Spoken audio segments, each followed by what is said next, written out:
يوسف الخديم، نائل العناوي، جوج من الأسماء الكبيرة اللي قرروا تمثيل المغرب عن حب وبدون أي تردد، على الرغم من أنهم عاشوا وتكونوا في بلدان أخرى، لكن حبهم للوطن الأم والبيئة والتقاليد المغربية اللي كبروا فيها كان عندهم دور كبير في هذا الاختيار. لكن في الغالب قليل اللي كيعرفهم أو سامع القصة ديالهم، داكشي علاش اختارينا نجمعوهم في حلقة واحدة بحكم أنهم من أكثر المواهب المغربية تألقا في الوقت الحالي. فاليوم غنتعرفوا عليهم أكثر ونشوفوا كيفاش كان المسار ديالهم حتى وصلوا لما هم عليه الآن.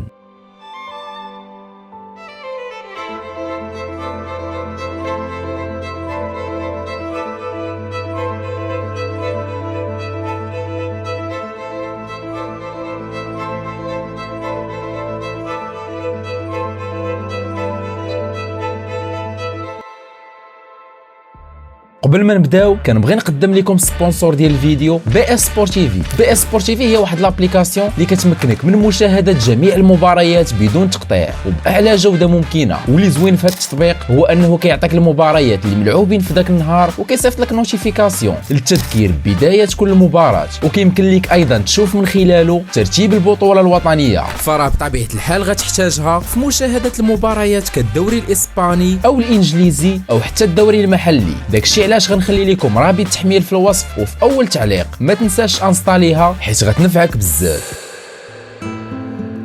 البداية غتكون مع نجم ريال مدريد يوسف الخديم، تزاد في 7 أكتوبر من سنة 2005 بإسبانيا، بالضبط العاصمة مدريد، من أم مغربية تدعى خديجة الخديم رفيق وأب إسباني يدعى خوسي أنطونيو إنريكي. فكبر الطفل وكبر معاه حبه المستديرة اللي كان كيمارسها في شوارع مدريد في نادي سان فرناندو في سنة 2012 وهو كيبلغ من العمر 6 سنوات فقط. لكن ما طولش معهم وسرعان ما انتقل النادي رايو فاليكانو لغاية سنة 2015 فين انتقل نادي صغير بالمدينة يدعى موراتاليز. فبالرغم من أن هذا النادي غير معروف نوعا ما وما غيساعدوش بزاف في التطور، لكن كانت أهم حاجة بالنسبة ليوسف هي اكتساب الخبرة الكافية في أكثر عدد من الأندية الممكنة. داكشي علاش ما طولش في هذا النادي وسرعان ما انتقل لفريق شبان خطافي، هنا فين غيبدا مساره الحقيقي في تعلم أساسيات المستديرة، خصوصا أنه بعد موسم واحد فقط غينتقل لأكاديمية أحد أكبر الأندية الأوروبية ألا وهو نادي ريال مدريد.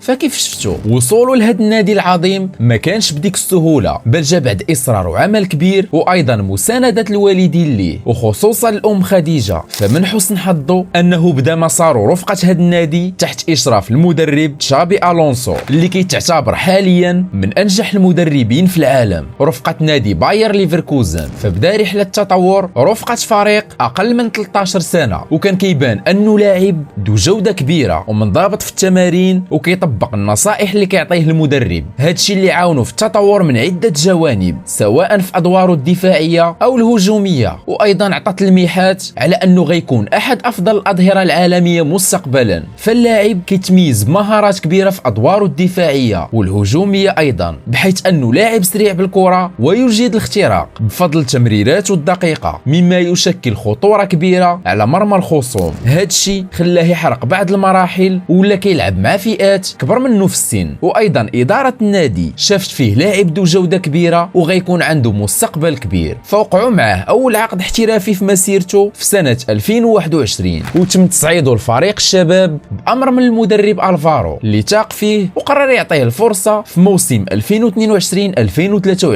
وكان اساسي في جل المباريات سواء في الدوري الاسباني ولا في دوري ابطال اوروبا، ولعب في المجمل 34 مباراه وقدر يسجل 3 اهداف وعطى 2 ديال لي زاسيست. فبعد هادشي كله سال الموسم تتويجه بكأس الملك مع الفئة A ولقب الدوري مع الفئة B اللي لعب معاهم 9 مقابلات في الموسم اللي دوز، والمستوى العالي اللي بان به خلى انظار المدرب انشيلوتي توجه ليه وتم تصعيده عدة مرات للتدرب مع الفريق الأول. ومن جهة أخرى الاتحاد الإسباني كان مراقب التطور ديالو منذ الطفولة، بحيث أنه لعب معاهم رفقة فئة أقل من 15 سنة وفئة أقل من 17 سنة، إضافة لأنه في السنة الماضية لعب مع فئة أقل من 18 سنة. لكن بعد ما الاسم ديالو بدا كيتعرف كان لابد من الاختيار، إما يمثل المغرب أو إسبانيا، وهنا فين جا دور الوالدة اللي ما ضغطاتش عليه وخلاته يختار المغرب عن حب. بالرغم من أن الأب كان كيتمنى ابنه يشارك رفقة إسبانيا. ومن جهة أخرى وليد الركراكي والجامعة الملكية كانوا حاطين هذا اللاعب ضمن أولوياتهم، خصوصا أنه غيسد الثغرة اللي كنعانيو منها في مركز الظهير الأيسر. فهذا الاختيار تم تأكيده بعد نزول لائحة المنتخب المغربي للشباب اللي كان اسم يوسف الخديم ضمن المتواجدين فيها. لكن وليد ما صبرش بزاف وسرعان ما استدعاه للتدرب مع الفريق الأول باش يولف أجواء المنتخب ويندمج مع المجموعة. وكثر من هذا الشيء تمت المنادات عليه في المعسكر الأخير لمواجهة كل من أنغولا وموريتانيا وديا. فصراحة هذا كيتعتبر فوز كبير بالنسبة للمغاربة والمنتخب المغربي بحكم الجودة اللي كيتميز بها اللاعب والنقص الكبير اللي كنعانيو منه في المركز اللي كيلعب فيه. ونتمناوه يمشي على خطى أشرف حكيمي ويولي لاعب كبير سواء مع المنتخب أو مع فريق ريال مدريد.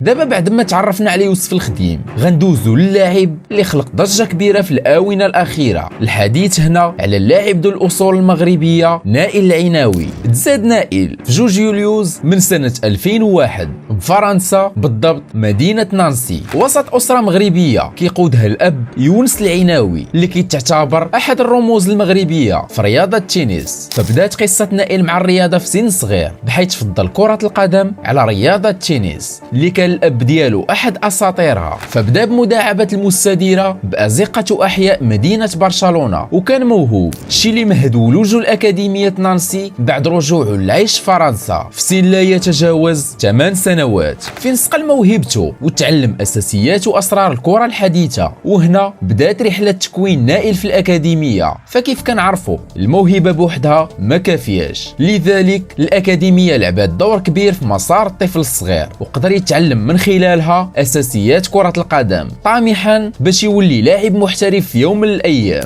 فبعد 10 سنوات من التحاقه بالأكاديمية كان من أفضل اللاعبين، الشيء اللي خلى نادي لانس يتقدم ليه بعرض رسمي في سنة 2019 ودوز معهم سنتين قبل ما يجي عرض من نادي نانسي اللي كيتعتبر النادي الأم بالنسبة ليه، بشرط أنه يلعب فقط مع الفريق الرديف حتى يفرض راسه ويطلع للفريق الأول. فداك الشيء اللي كان قدر أنه يفرض راسه بعد ما أبان على مستوى رائع وبدا كيكسب ثقة المدرب بشكل تدريجي. بدا كيدخل بشكل أساسي في جل المباريات وفين ما كيدخل كيكون ضمن أفضل اللاعبين في المباراة. داك الشيء علاش تم تصعيده الفريق الأول بأمر من المدرب ألبرت كارتيي، وهنا وقع أول عقد احترافي في مسيرته. فبعد هذا الشيء كمل تألقه مع النادي ولفت أنظار الاتحاد الفرنسي اللي لعب معاهم في الفئات الصغرى من قبل ولاو كيفكروا بجدية في استقطابه. لكن تمت المنادات عليه من طرف عصام الشرعي مدرب المنتخب أقل من 23 سنة. فبالرغم من أنه حضر المعسكر ديال المنتخب الأولمبي في شهر سبتمبر الماضي فاش كنا واجهنا المنتخب البرازيلي، لكن عصام الشرعي عطاه فقط 4 دقائق هي اللي كان لعبها ومن بعد غاب على المعسكرين ديال شهري أكتوبر ونوفمبر ورفض التواجد في اللائحة النهائية للمنتخب المغربي بحجة أنه باغي يفكر مزيان قبل اتخاذ القرار النهائي. فكان تيري هونري هو الناخب الأولمبي الفرنسي عرض عليه فكرة الانضمام للمشاركة في الأولمبياد لكن ما جاوبوش لأنه باقي كيفكر. فنائل العناوي في موقف حرج، الأب ديالو والأم ديالو بجوجهم كانوا رياضيين، الأم ديالو فرنسية وبغات ولدها يلعب مع فرنسا، والأب ديالو اللي هو البطل السابق يونس باغي الابن ديالو يلعب للمغرب، لكن للأسف الأبوين بجوج بهم مطلقين. فنائل العناوي باقي ما حسمش الموقف النهائي ديالو لحد الساعة وباقي ما راسلش الجامعة بهذا الشأن بالرغم من تهديدات الركراكي بأن نائل إذا لم يحسم اختياره فإن وليد سيحسم اختياره تجاهه وبأنه ما غيتسناهش بزاف وغيضطر لإسقاطه من المفكرة ديالو التقنية. وداك الشيء علاش ما خاش نائل يتعطل في اتخاذ القرار بزاف. فنائل مازال ما خرجش بشي تصريح، فقط كيبقاو الشهادات وتأويلات ديال الصحفيين وباقي ما كاينه حتى شي حاجه رسميه صدرات منه شخصيا. ولأن بلاصتو في المنتخب كاينه لتعويض بعض اللاعبين اللي تراجعوا في المستوى ديالهم، فاحنا متفائلين بأنه بنسبة كبيرة غيختار المنتخب المغربي. حاجه زوينه ندويو على مواهب تكونوا تألقوا برا واختاروا بلد اجدادهم بالرغم من انهم ما عاشوش فيه. فنتمناو يستمر الوضع هكا باش مستقبلا المنتخب المغربي يكون عنده شأن كبير في الساحه العالميه. وتل هنا كنكون وصلنا للنهايه هذا فيديو، متاكد انه غيعجبك، لكن قبل ما تكليكي عليه ما تنساش لايكي الا بالك المحتوى اللي كنقدم يستاهل، والاشتراك ديالك في القناه من اهم الاهداف ديالي، لان الوجود ديالك غيدير الفرق. كان معك سعيد، مع السلامه.